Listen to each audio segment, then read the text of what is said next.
તો બેટા ધોરણ 11 ચેપ્ટર નંબર 3 લેક્ચર નંબર 6 એમાં છે હવે સરેરાશ પ્રવેગ। તો વેગમાં થતા વ્યાખ્યા છે એની વેગમાં થતા ફેરફારના સમય દળને વેગમાં થતા ફેરફારના સમય દળને તે પદાર્થનો સરેરાશ પ્રવેગ કહેવાય। સર આમાં ખબર ઓછી પડતી હોય તો કઈ જ વાંધો નહીં, આપણે દેશી વ્યાખ્યા દેશી પહેલા સૂત્ર લખી નાખો, અહીંયા વ્યાખ્યા આવશે પણ એના પહેલા સૂત્ર સરેરાશ પ્રવેગ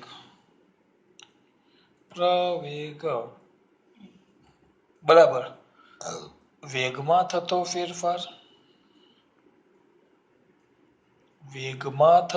ફેરફાર છેદમાં તે માટે લાગતો સમય। એટલે આની વ્યાખ્યા શું લખાય, આના પરથી વ્યાખ્યા શું લખાય, પદાર્થના વેગમાં થતા ફેરફાર અને તે માટે લાગતા સમયના ગુણોત્તરને સરેરાશ શું કહેવાશે, પ્રવેગ શું લખાશે, પદાર્થના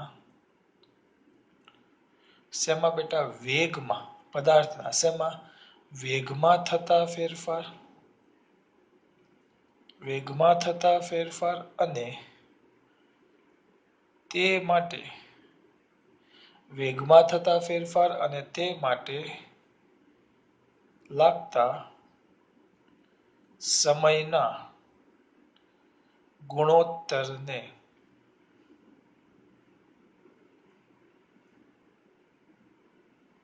તે પદાર્થનો સરેરાશ શું કહેવાશે, પ્રવેગ। તો સરેરાશ પ્રવેગ એને એમ જ લખાય, ખરેખર લખવું હોય ને સરેરાશ પ્રવેગ તો આમ લખાય, એવરેજ એ સરેરાશ પ્રવેગ બરાબર વેગમાં થતો ફેરફાર એટલે ડેલ્ટા વી છેદમાં તે માટે લાગતો સમય એટલે કે ડેલ્ટા ટી। સરેરાશ પ્રવેગ એ બરાબર delta V by delta t, સરેરાશ પ્રવેગ એ બરાબર delta V by delta t એટલે વેગમાં થતો ફેરફાર છેદમાં તે માટે લાગતા સમયના ગુણોત્તરને સરેરાશ શું કહેવાશે, પ્રવેગ। તો delta a is equal to delta V by delta T, delta v એટલે કે વેગમાં થતો ફેરફાર, ક્યાં જ્યાં ડેલ્ટા વી એટલે શું આવશે બેટા, વેગમાં થતો ફેરફાર। તો નાના છોકરાને આપણે વેગમાં થતો ફેરફાર એટલે આપણે લખીએ v2 માઇનસ v1 એટલે અંતિમ વેગ માઇનસ પ્રારંભિક વેગ, ડેલ્ટા ટી સમયનો ફેરફાર, કયો ફેરફાર બેટા, સમયનો ફેરફાર, તો એને તો આપણે કયા વડે દર્શાવશું, t2 માઇનસ t1, આ વેગમાં થતો ફેરફાર તો v2 માઇનસ v1, સમયમાં થતો ફેરફાર t2 માઇનસ t1, એટલે આ સૂત્રને વ્યવસ્થિત લખશો તો ઇઝ ઇક્વલ ટુ શું આવશે બેટા, v2 માઇનસ v1 છેદમાં t2 minus t1, v2 minus v1 છેદમાં t2 માઇનસ t1 એટલે સમયમાં થતો ફેરફાર છેદમાં વેગમાં થતો ફેરફાર।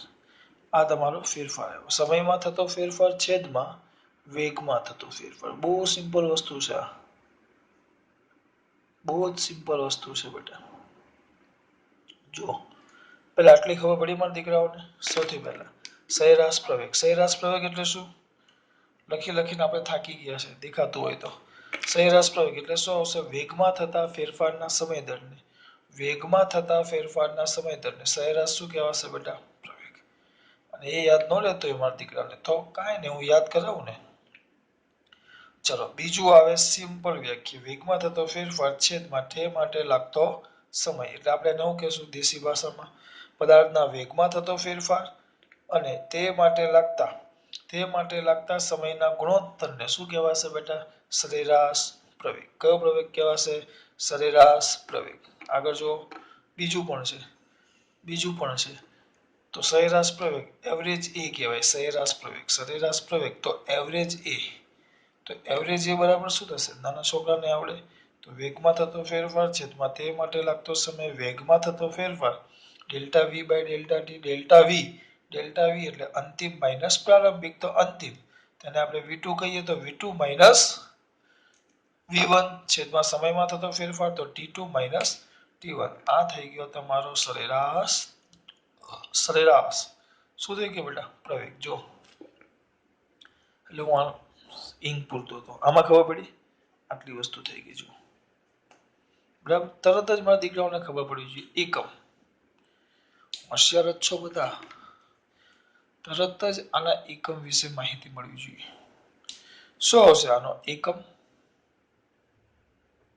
નાના છોકરાને આવડે એકમ જો લખો એકમ આ વેગ છે આ શું છે સમય એટલે શું આવશે એકમ એકમ વ્યવસ્થિત લખો તો મીટર પર સેકન્ડ છેદમાં સેકન્ડ એટલે ખરેખર એકમ થશે મીટર પર સેકન્ડ સ્ક્વેર એટલે કે એનું પારિમાણિક સૂત્ર m0 l1 t-2 m0 l1 t-2 આ એનું પારિમાણિક સૂત્ર છે આ યાદ રાખવાનું કારણ કે પ્રવેગ નું આવે એ જ આવે સરેરાશ પ્રવેગ તત્કાલીન પ્રવેગ પ્રવેગ કોઈ પણ પ્રવેગ ગુરુત્વ પ્રવેગ કોઈ પણ પ્રવેગ આવે એ પ્રવેગ એટલે પ્રવેગ જ કહેવાય એટલે એનું પારિમાણિક સૂત્ર એ આવે આ કઈ રાશિ છે સદિશ કે અદિશ તરત કહેશો સર સદિશ રાશિ છે કઈ રાશિ છે બેટા સદિશ રાશિ છે તો સદિશ રાશિ હોય તો તરત એમ પ્રશ્ન થાય તેની દિશા ક્યાં હોય તો એની દિશા ક્યાં હોય એ કોના લીધે વેગમાં થતા ફેરફારને લીધે હા તો એની દિશા ક્યાં હોય પ્રવેગની દિશા સર અત્યારે દિશા આ પાઠમાં દિશાની ચિંતા નથી કરવાની એ આપણે ચોથા પાઠમાં કરશું કે સદિશ સ્વરૂપે એમાં આપ્યું છે એટલે એ ચિંતા ચોથા પાઠમાં કરવાની તો શું આવ્યું સરેરાશ પ્રવેગ તો શું આવશે બેટા આમાં શું લખશું આપણે દિશા પ્રવેગ કયો પ્રવેગ છે બેટા સરેરાશ પ્રવેગ તો સરેરાશ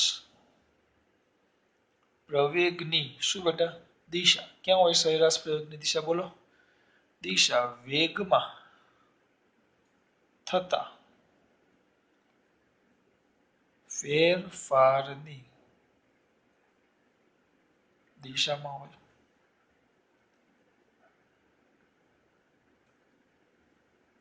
મતલબમાં ખબર પડી વેગમાં થતા ફેરફારના સમય દરને તે પદાર્થનો સરેરાશ પ્રવેગ કહેવાય પદાર્થનો ચલો આમાં મને જોવું તો મજા ન આવે સરેરાશ પ્રવેગ તો વેગમાં થતા ફેરફારના સમય દરને તે પદાર્થનો સરેરાશ પ્રવેગ કહેવાય સરેરાશ પ્રવેગ એટલે વેગમાં થતો ફેરફાર છેદમાં તે માટે લાગતા સમયનો ગુણોત્તર વેગમાં થતો ફેરફાર ડેલ્ટા એ છેદમાં શું આવશે ડેલ્ટા ટી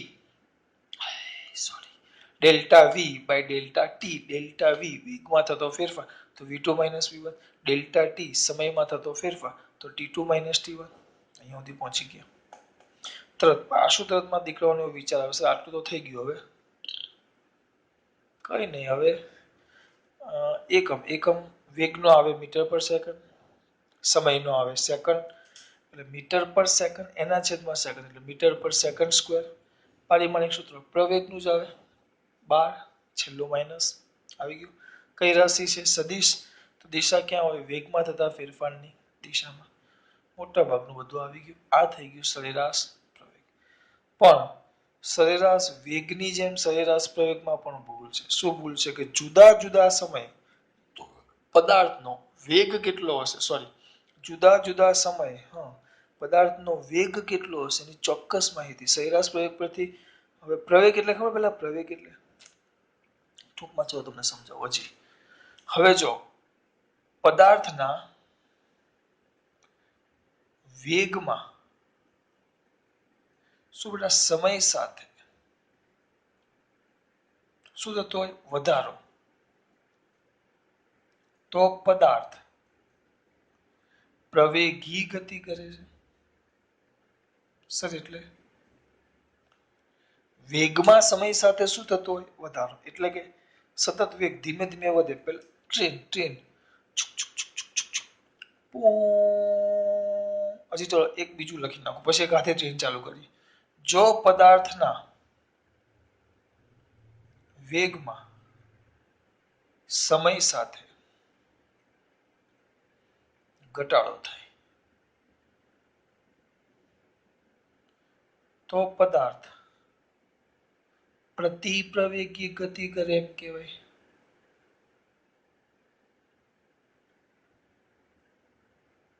આ કઈ ગતિ કરે છે પ્રવેગી ગતિ કરે છે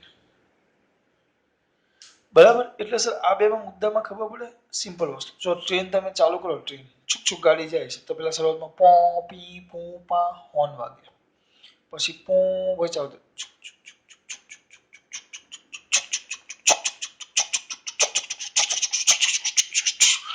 સતત વેગ વધતો જાય, તો એ કઈ ગતિ કહેવાય? પ્રવેગી. પછી વેગ સ્પીડ બહુ વધે, પછી સ્ટેશન નજીક આવવાનું હોય તો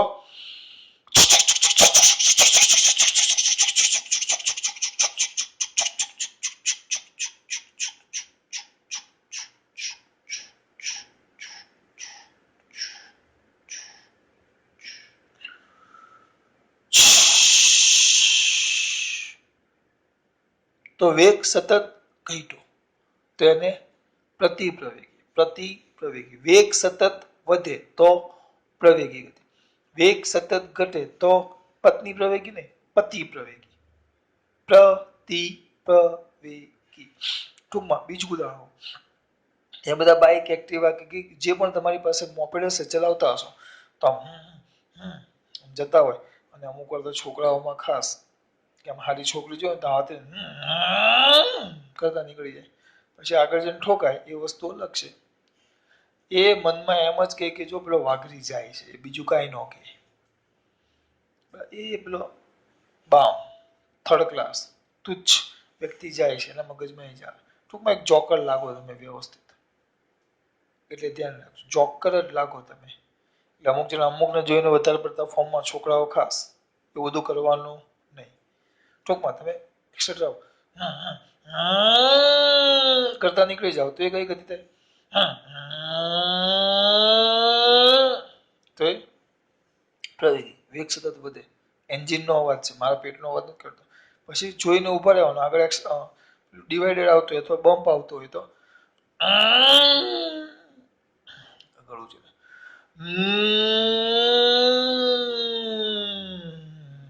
આ બ્રેક મારી તો એ કઈ કે વેગ સતત બ્રેક મારો તો એક્સલેટરનો કાળો આમ બ્રેક મારો તો આમ 60-70 ઉપર હોય, 50-60 ઉપર સીધી બ્રેક મારો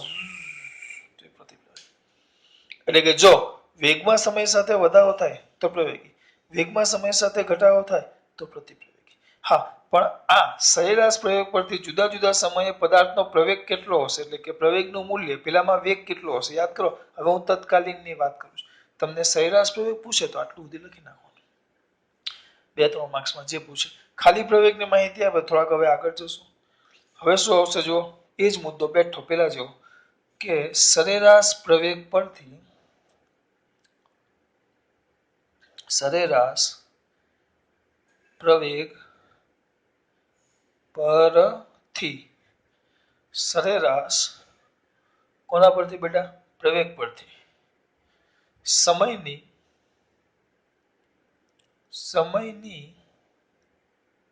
અથવા સમયના સરેરાશ પ્રવેગ પરથી સમયના કેવા જુદા જુદા ક્ષણે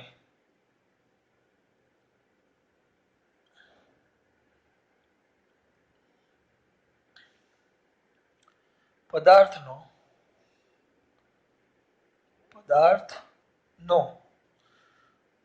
પ્રવેગ કેટલો હશે તેની માહિતી મળતી નથી. આ માટે આપણે શું કરેલું યાદ કરો, સમયનો ગાળો કેવો લીધેલો? નાનામાં નાનો. આ માટે કોનો બેટા? સમયનો ગાળો નાનામાં નાનો, એટલે કે ડેલ્ટા ટી ટેન્ડ્સ ટુ 0 લેવામાં આવે છે. આ માટે એટલે કે જુદા જુદા સમયે પ્રવેગની માહિતી મેળવવા માટે સમયનો ગાળો કેવો લેવામાં આવે? નાનો. નાનો એટલે કે ડેલ્ટા ટી ટેન્ડ્સ ટુ શું લેવામાં આવે? 0 લેવામાં આવે છે. ત્યારે નવી રાશિ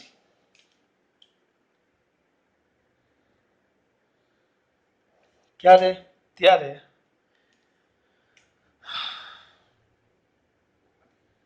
તેથી તત્કાલીન અથવા તાત્ક્ષણિક તત્કાલીન પ્રવેગ નામની રાશિ વ્યાખ્યાયિત થાય છે. વિપુલ પટેલ છે. બહુ સિમ્પલ વસ્તુ છે. આ નવી રાશિ વ્યાખ્યાયિત થઈ. ચલો આટલું થયું. તરત જ લખી નાખવાનું તત્કાલીન પ્રવેગ. તત્કાલીન પ્રવેગ ધ્યાન રાખજો. તત્કાલીન શું બેટા? પ્રવેગ. તો તત્કાલીન પ્રવેગ ને ખાલી એ વડે દર્શાવાય. એ તો હમણાં જેવું લિમિટ લેવી પડે તમારે. Limit delta t tends to 0 લઈ લેવાનું. લીધો? તો આ લખી નાખવાનું પાછું delta V by delta T. Delta V by delta t. પણ લિમિટ કેટલું લઈ લીધું? Tends to 0. આ સરેરાશ કહેવાય. પણ આમાં સમયનો ગાળો ટેન્ડ્સ ટુ 0 લેવો તો સરેરાશ છે ને એ તત્કાલીન પ્રવેગ થઈ જાય. જો સરેરાશ પ્રવેગ. અને આ લિમિટ મૂકો તો આ ડેલ પેલામાં બૂમો પાડીને કીધેલું મોટો ફેરફાર દર્શાવે. તો એની અંદર કિંમત મૂકો તો આ થઈ જશે dv by dt. Dv by dt. આ પ્રવેગ એ થઈ ગયો. મેં આને કંઈક આગળ સમજાવેલું. અને ગુજરાતી ભાષામાં શું કહેવાય? કોનું? કોનું? અને શું કહેવાશે? કોનું? અને શું કહેવાય? વેગનું. કોનું બેટા? વેગનું. કોનું? વેગનું. નીચે સમય છે. જો નીચે સમય છે તો વેગનું કોની સાપેક્ષે બેટા? સમયની. સમયની સાપેક્ષે વિકલન. આવ્યું? અથવા આ ન કહેવું હોય તો બીજું પણ કહેવાય. સમય સાથે વેગમાં થતો ફેરફાર. સમય સાથે વેગમાં થતો સૂક્ષ્મ ફેરફાર અથવા ફેરફાર લખો તો એ ચાલે ભાઈ. ફેરફાર. હા પણ યાદ રાખવાનો સૂક્ષ્મ ફેરફાર. આ બે માંથી ગમે તે કહેવાય. એને ટૂંકમાં વીના માથે એક ટપકું વડે દર્શાવાય.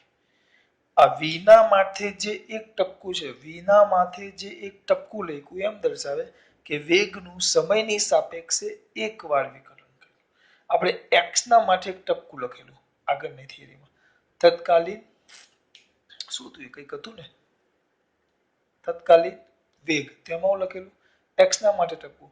તો એક્સ નું સમયની સાપેક્ષે એક વાર વિકલન. જો આ વસ્તુ એવું હજી આને વ્યવસ્થિત લખો. તમારા દીકરાઓને કઈ ખબર યાદ હોય તો.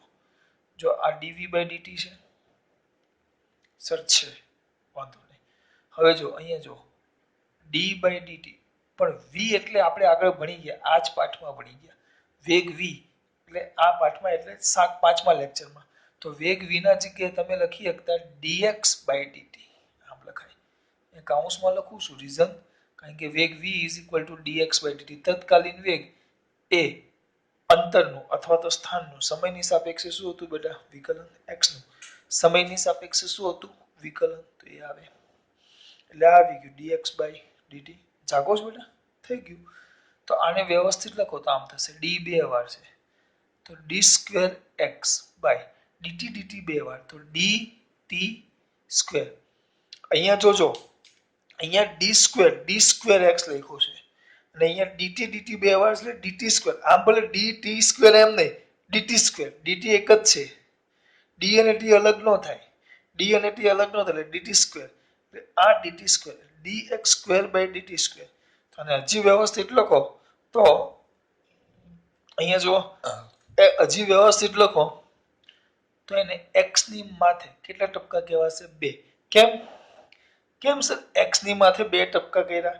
x ની માથે 2 ટપકા એટલે શું થયું? જો આ પહેલું વિકલન, આ x નું સમયની સાપેક્ષે પહેલું વિકલન, પછી એ જ x નું પાછું આ બીજી વિકલન. એટલે એના પરથી આપણે બાજુમાં એક નોંધ જેવું લખશું જે અગત્યનું છે. બાજુમાં આપણે શું લખશું બેટા? નોંધ જેવું. જે અગત્યનું નથી, બહુ જ અગત્યનું છે.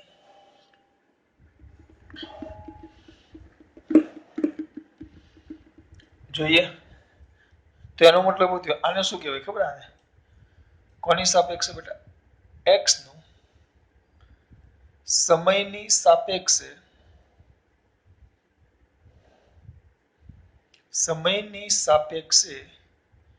એકવાર વિકલન કરતા, ચલો પહેલી વાર સમયની સાપેક્ષે પહેલી વાર વિકલન કરતા વેગ મળે અને x નું એટલે સ્થાનનું સમયની સાપેક્ષે બે વાર વિકલન કરતા પ્રવેગ મળે. આ થઈ ગયું તમારું થિયરી. એટલે અહીંયાથી તત્કાલીન પ્રવેગ ચાલુ થાય.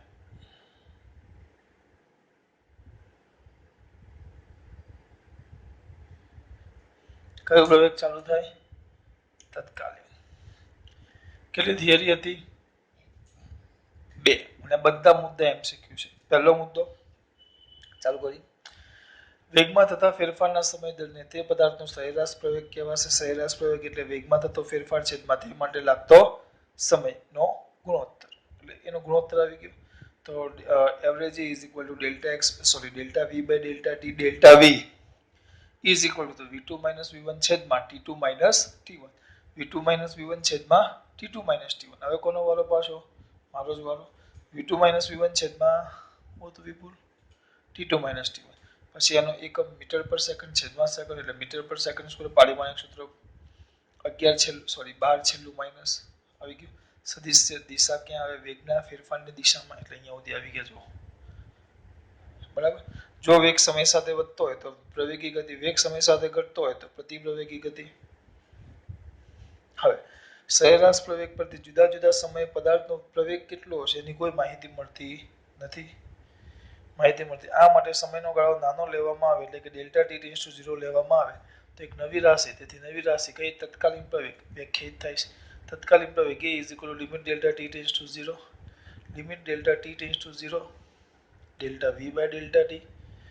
આને ટૂંકમાં લખવું હોય તો dv બાય dt. એટલે કે આ જે મોટો ફેરફાર હતો એ નાના ફેરફારમાં કન્વર્ટ થઈ ગયો. તો વેગનું સમયની સાપેક્ષે વિકલન કહેવાય. અને વેગનું સમયની સાપેક્ષે વિકલન અથવા સમય સાથે વેગમાં થતો ફેરફાર એને ટૂંકમાં v ટપકા વડે દર્શાવાય. બરાબર. અને dv બાય dt આવી ગયો. અથવા પણ v ની કિંમત મૂકો તો dx બાય dt આવે. કારણ કે વેગ v એટલે x નું સમયની સાપેક્ષે વિકલન. તો આ કેટલી વાર થયું? x નું આ પહેલી વાર વિકલન અને x નું પાછું આ બીજી વાર વિકલન. આ પહેલી વાર વિકલન, આ બીજી વાર વિકલન. તો કેટલી વાર વિકલન થયું? 2 વાર. એટલે x ની માથે 2 ટપકા. એટલે x નું સમયની સાપેક્ષે એક વાર વિકલન કરતા વેગ મળે, 2 વાર વિકલન કરતા પ્રવેગ મળે. હવે આને હું ટૂંકમાં દાખલામાં બહુ કામ આવશે. એને ટૂંકમાં યાદ રાખો બેટા. ટૂંકમાં યાદ રાખો. શેમાં યાદ રાખું? ટૂંકમાં. જોતા રહેજો. શેમાં યાદ રાખું? ટૂંકમાં. કઈ રીતે ટૂંકમાં યાદ રહેજો? તો કેવી રીતે યાદ રાખવાનું? x નું પહેલી વાર વિકલન કરો તો v મળે અને v નું વિકલન કરો તો a મળે. વિકલન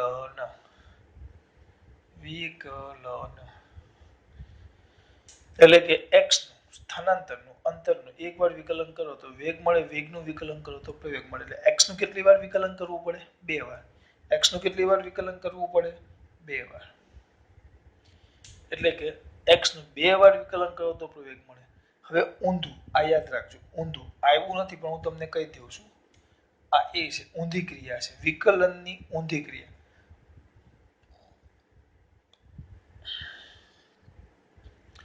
આ પ્રવેગ છે. પ્રવેગનું તમે પહેલી વાર સંકલન કરો, ઊંધી ક્રિયા છે વિકલનની. આપણે આના દાખલા આવશે એટલે હું તમને કરાવીશ. પહેલી વાર સંકલન કરો તો શું મળે? વેગ. અને વેગનું બીજી અને વેગનું પાછું સંકલન કરો તો શું મળે? x એટલે કે સ્થાન અથવા ઊંધું સ્થાનાંતર જે કેવી તમે.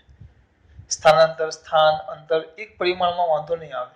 x ને તમે ગમે તે કહી શકો. પણ દ્વિપરિમાણ આવશે એટલે ચોથો પાઠ એમાં સ્થાન સદિશ માટે સ્થાન પછી સ્થાનાંતર માટે ડેલ્ટા r આવશે. ત્યારે પછી x નહીં આવે. સ્થાનાંતર સ્થાનમાં થતા ફેરફાર માટે delta vector r delta x આવશે અને સ્થાનાંતર આવશે ને સ્થાનાંતર આપણે એવું આવે કાપેલું અંતર તો ડેલ્ટા એક્સ આવશે ત્યારે અને સ્થાનમાં થતો ફેરફાર તો ડેલ્ટા વેક્ટર આર આવશે વેક્ટર આર એટલે ચોથા ચેપ્ટરમાં આવશે અત્યારે ખાલી આટલું યાદ રાખો બધું આ ચેપ્ટરમાં સરખું છે કારણ કે એક જ પરિમાણમાં ગતિ છે એક્સ એટલે વિકલન તો વેગ v એટલે કે એક્સ નું સમયની સાપેક્ષે વિકલન કરતા વેગ મળે વેગનું સમયની સાપેક્ષે વિકલન કરતા પ્રવેગ મળે એની ઊંધી ક્રિયા પ્રવેગનું સમયની સાપેક્ષે સંકલન કરો તો વેગ મળે વેગનું સમયની સાપેક્ષે સંકલન કરો તો એક્સ મળે એની ક્રિયાઓ છે ખબર છે બેટા આ યાદ રાખવાનું પરીક્ષામાં લખવાનું નથી આ તમે દાખલા માટે તમને ટૂંકમાં યાદ કરી દીધું છે દાખલા માટે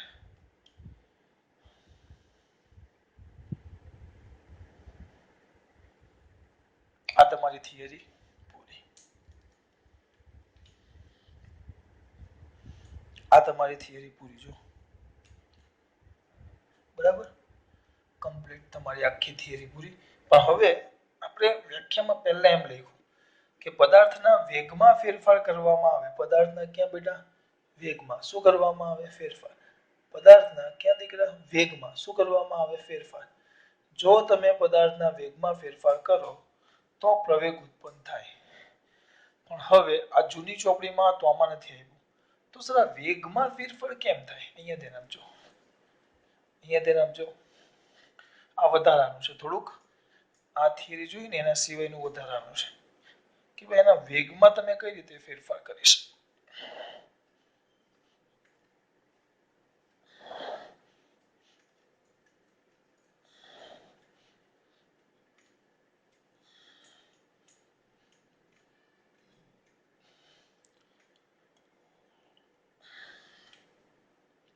આ વધારાનું છે થિયરીમાં ન પૂછાય પણ જૂની ચોપડીમાં હતું એટલે ચલાવું છું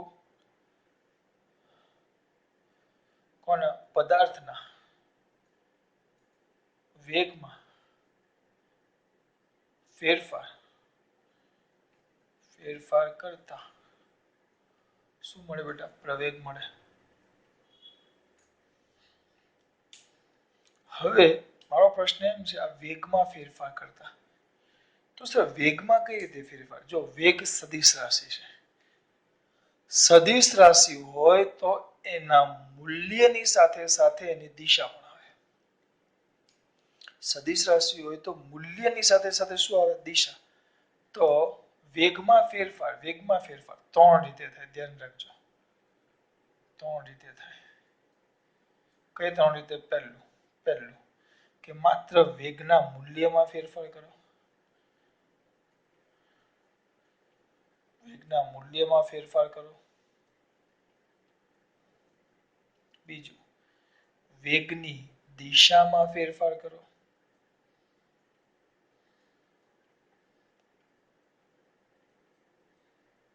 ફેરફાર કરતા ખાલી મૂલ્ય બદલો તો વેગ બદલાય દિશા બદલો તો પણ વેગ બદલાયો જ કહેવાય હું એમ કે પહેલા હું આમ ચાલતો 5 મીટર પર સેકન્ડની ઝડપે અથવા વેગથી આમ ચાલું છું પછી ટર્ન મારી નામ આવતો રહ્યો તો 5 મીટર પર સેકન્ડ હવે આમ જાઉં છું તો આ બંને વેગ મારા અલગ અલગ જ કહેવાય કેમ કારણ કે એકવાર દિશા મારી આમ હતી તો બીજી વાર રિટર્ન આવ્યો એટલે દિશા આમ થઈ એટલે મારી વેગ આ દિશા બદલે એટલે વેગ બદલાણો કહેવાય બેટા કે વેગ સદિશ રાશિ છે હા તમે એમ કહો પહેલા હું કેટલી સ્પીડમાં ચાલતો કેટલી ઝડપથી ચાલતો 5 મીટર પર સેકન્ડ ટર્ન લઈને કેટલી ઝડપથી ચાલ્યો 5 મીટર પર સેકન્ડ એમાં ખાલી મૂલ્ય જ આવે 5 મીટર પર સેકન્ડ એમાં દિશા ન આવે જ્યારે આમાં દિશા આવે પહેલા આમ જતો પછી આમ આવ્યો પહેલા ધન એક્સ દિશામાં જતો અને પછી ઋણ એક્સ દિશામાં જવા લાગ્યો એટલે દિશા બદલાય મૂલ્ય ન બદલો જો તમે દિશા બદલો તો પણ વેગમાં શું થયો કહેવાય ફેરફાર જો તમે પહેલા 5 ની સ્પીડમાં ચાલતા હોય પછી અચાનક જ ઘરે જવા માટે 10 ની સ્પીડમાં ચાલો તો મૂલ્ય બદલાણું તો પણ શું બદલાણું કહેવાય મૂલ્ય બદલાય તો પણ શું થયું કહેવાય વેગમાં ફેરફાર થયો કહેવાય દિશા બદલાણી તો પણ વેગમાં ફેરફાર થયો અને ત્રીજી છે વેગની દિશા અને મૂલ્ય બંને બંનેમાં ફેરફાર કરતા. આ ત્રણ રીતે તમે વેગમાં ફેરફાર લાવી શકો. વેગમાં ત્રણ રીતે ફેરફાર થાય. કઈ ત્રણ?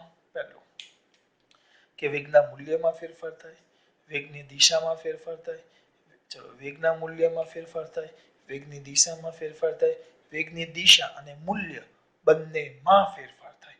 આ ત્રણ રીતે, in this three type of method, આ ત્રણ પદ્ધતિની મદદથી તમે વેગમાં શું કરી શકો? ફેરફાર. ક્યાં માત્ર પહેલા 5 ની સ્પીડે જતા હોય, 5 મીટર પર સેકન્ડ એની જગ્યાએ 10 કરી નાખો તો મૂલ્ય બદલાણું તો વેગમાં ફેરફાર થયો. 5 ની સ્પીડે આમ જાઓ છો, ટર્ન લઈને 5 ની સ્પીડે આમ આવતા રહ્યો તો શું બદલાણી? દિશા. મૂલ્ય 5 નું 5 જ છે પણ દિશા બદલાણી તો પણ શું થયું કે ભાઈ વેગમાં ફેરફાર. અને ત્રીજું, મૂલ્યની દિશા બદલે બધું તો ફેરફાર થવાનો જ છે. એટલે ત્રણ રીતે તમે વેગમાં ફેરફાર કરી શકો. કેટલી રીતે? ત્રણ રીતે. હવે એક બીજી વસ્તુ છે કે વેગમાં વધારો થાય કે ઘટાડો. વેગમાં વધારો થાય કે ઘટાડો એનો આધાર પદાર્થના વેગમાં, ધ્યાન આપજો. બીજી વસ્તુ છે, આપણે નાના નાના સવાલ છે. વેગમાં વધારો કે ઘટાડો થાય તેનો આધાર વેગ અને પ્રવેગ બંને વચ્ચેના ખૂણા પર. કોના પર બેટા? ખૂણા પર શું રાખે? આધાર. સમજાવશો કઈ રીતે? આ થિયરિકલ નથી, આ એક્ઝામ્પલ રીતે હું તમને સમજાવીશ કે વેગમાં વધારો થાય કે ઘટાડો થાય. વેગમાં વધારો થાય કે ઘટાડો થાય એનો આધાર વેગ અને પ્રવેગ બંને વચ્ચેના ખૂણા પર આધાર રાખે. જો સમજાવું, હું લખીશ ને મુદ્દા, ખાલી આકૃતિ દોરીશ. દાખલા તરીકે એક પદાર્થ છે જે મુક્ત પતન કરે છે.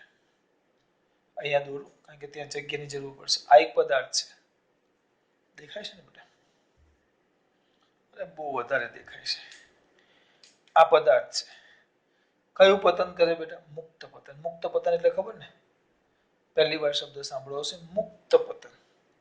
એટલે આમ મૂકી દેવાનું, આને મુક્ત પતન કહેવાય. મુક્ત પતન. તો આ પદાર્થ કયું પતન કરે છે? મુક્ત પતન. જો પદાર્થ કયું પતન કરતો હોય? મુક્ત પતન. તો ચલો, વેગ ક્યાં જાય? આનો વેગ ક્યાં? વેગ ક્યાં? નીચે. વેગ નીચે. પ્રવેગ એટલે કયો પ્રવેગ આવે? ગુરુત્વ પ્રવેગ.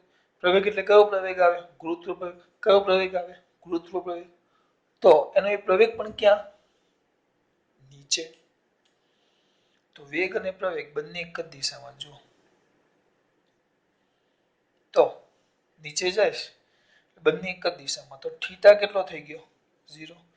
બંને એક જ દિશામાં છે. બંને એક જ દિશામાં છે તો વેગ સતત શું થતો જશે? વધતો જશે. થીટા 0 હોય, બંને એક જ દિશામાં હોય તો વેગમાં વધારો થાય. ટૂંકમાં વેગમાં વધારો, તેને પ્રવેગી ગતિ કહેવાય. કઈ ગતિ કહેવાય? પ્રવેગી.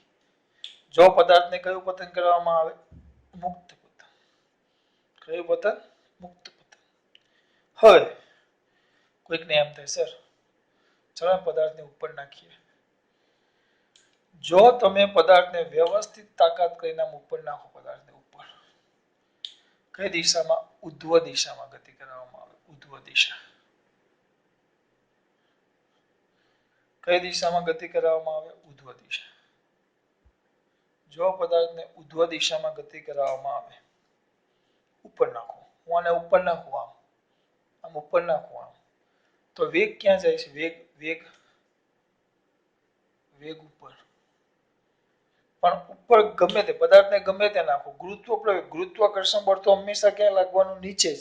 તો ગુરુત્વ પ્રવેગ હંમેશા, પદાર્થને ઉપર નાખો તો ગુરુત્વ પ્રવેગ તો નીચે જ લાગે. નીચે નાખો તો પણ ગુરુત્વ પ્રવેગ ક્યાં લાગે? નીચે. ગુરુત્વ પ્રવેગ એટલે ગુરુત્વાકર્ષણ બળને કારણે લાગતો પ્રવેગ.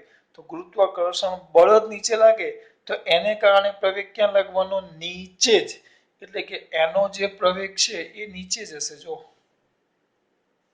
વેગ ઉપર પ્રવેગ નીચે, the angle between the two quantity રાશિ, આ બંને રાશિઓ વચ્ચેનો ખૂણો 180 નો થઈ ગયો. જો કારણ કે મેં નાખ્યું છે ઉપર, એટલે વેગ ઉપર છે, ગુરુત્વ પ્રવેગ ક્યાં લાગે છે? નીચે. ત્યારે જો આમ નાખો તો ધીમે ધીમે ધીમે ધીમે ધીમે આમ નાખો તો પહેલા વેગ વધારે, ધીમે ધીમે ધીમે ધીમે ધીમે ધીમે ધીમે આમ નાખો, થોડીક વાર સ્થિર થઈને પછી પાછું આવે. એટલે આમ ઉપર નાખો તો ધીમે થાય. એટલે કે આમ હોય ને, આમ થીટા બરાબર 180, તો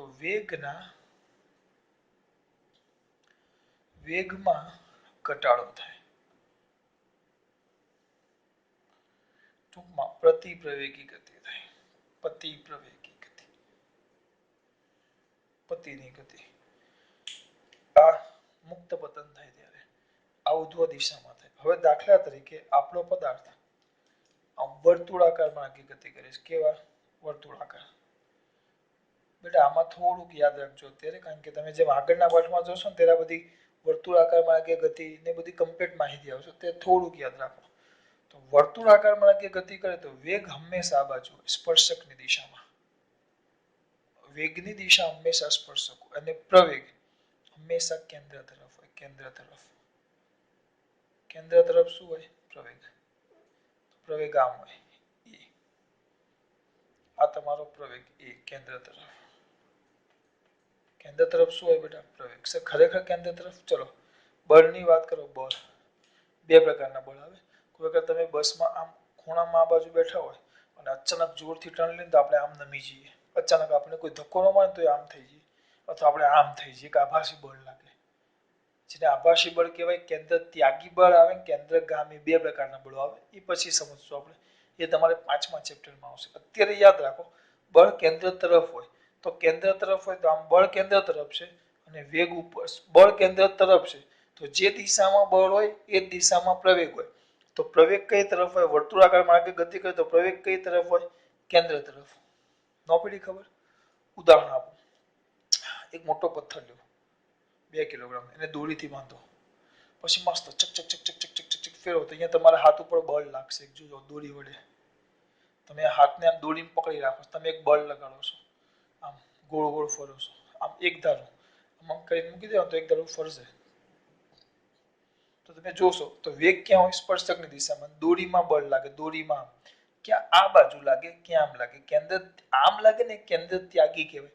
પણ તમે જે પકડી રાખ્યું છે ને એને કેન્દ્રગામી કહેવાય. હવે ટૂંકમાં બળ ક્યાં? આમ આવશે. બે દિશામાં બળ હોય. ક્યાં કેન્દ્ર તરફ લેવું તો કેન્દ્રગામી બળ કહેવાય, અને જો દૂર જતું બળ લેવું તો એને કેન્દ્ર ત્યાગી બળ કહેવાય. દાખલા તરીકે તમે બસમાં બેઠા હોય, બસ વાળો અચાનક આમ ટર્ન લે તો તમે આમ થઈ જાવ આખા. ખબર છે? બેઠા હોય તો આમ ને આમ આપણે થઈએ. અમુક વાર બસમાં બાજુમાં કોઈ સારું બેઠું હોય તો એમને અમુક જણા આમ થતા હોય. આપણે એની વાત નથી કરતા. અચાનક બસ આમ જતી હોય, બસ આમ ટર્ન લે તો તમને આભાસી બળ આમ લાગે. એટલે બે પ્રકારના બળો આવે આમાં. કેન્દ્ર તરફ આમે લાગે અને આમ લેવું, બે શક્યતા છે. તો એક આમ આવે, એક આમ લાગે. બીજું એક, સોરી, બધા આમ ન લેવાય, એક આમ લાગે. તમે ગમે તે લેવું, આ બંને વચ્ચેનો ખૂણો 90 થાય. જુઓ આ વેગ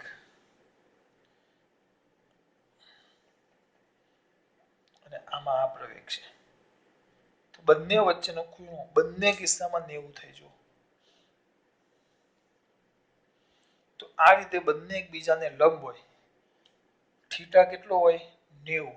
ધ્યાન રાખજો, થીટા કેટલો હોય? 90. બંને એકબીજાને લંબ હોય. અને ખૂણો કેટલો હોય દીકરા? 90 નો. તો મસ્ટ બી યાદ રાખવાનું, જ્યારે ખૂણો 90 નો હોય ત્યારે માત્ર પદાર્થના વેગની શું બદલાય? દિશા બદલાય. ખાલી દિશા બદલાય, મૂલ્યમાં કોઈ ફરક પડતો નથી. જો વર્તુળાકારમાં કે તમે પથ્થરને વ્યવસ્થિત બધીને આમ ફેરવો ને તો ઝડપ, તમે આમ બળ વધારો તો સ્પીડ વધે, પણ એક ધારું આમ કરશો તો ખાલી ગોળ ફર્યા જ કરશે, સ્પીડ એક સરખી જ રહે, ઝડપમાં ફેરફાર ન થાય. હા, પણ સતત દિશા બદલાયા કરે, ઝડપ એક સરખી રહે. તમે ઘણી વાર રમત કરી હોય તો ખબર પડે છે. એટલે એવું હોય, જો બંને વચ્ચેનો ખૂણો 90 હોય તો માત્ર શું બદલાય? દિશા. જો ખૂણો 0 હોય અને 180 હોય તો વેગ, જો આમાં વેગમાં મૂલ્યમાં ફેરફાર થયો, આમાં દિશામાં ફેરફાર થયો. બરાબર. હજી એક કિસ્સો બાકી છે. આમ પ્રવેગ છે, જો આ પ્રવેગ છે. છેલ્લો કિસ્સો આ જૂની ચોપડીનું છે, પણ મને એવું લાગ્યું ચલાવી દેવું એટલે. આ તમારો પ્રવેગ છે અને આપણો વેગ છે. આ વેગ છે અને આ પ્રવેગ છે.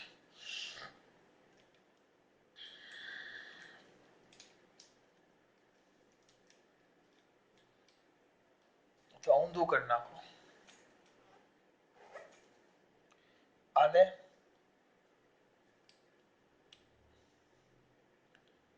પ્રવેગ કેવું અને આને વેગ કેવું? તો આ બંને વચ્ચેનો ખૂણો કેટલો છે? થીટા. તો બે ઘટક પડે. આ ઘટકો ભાષા તમને ખબર નહીં પડશે.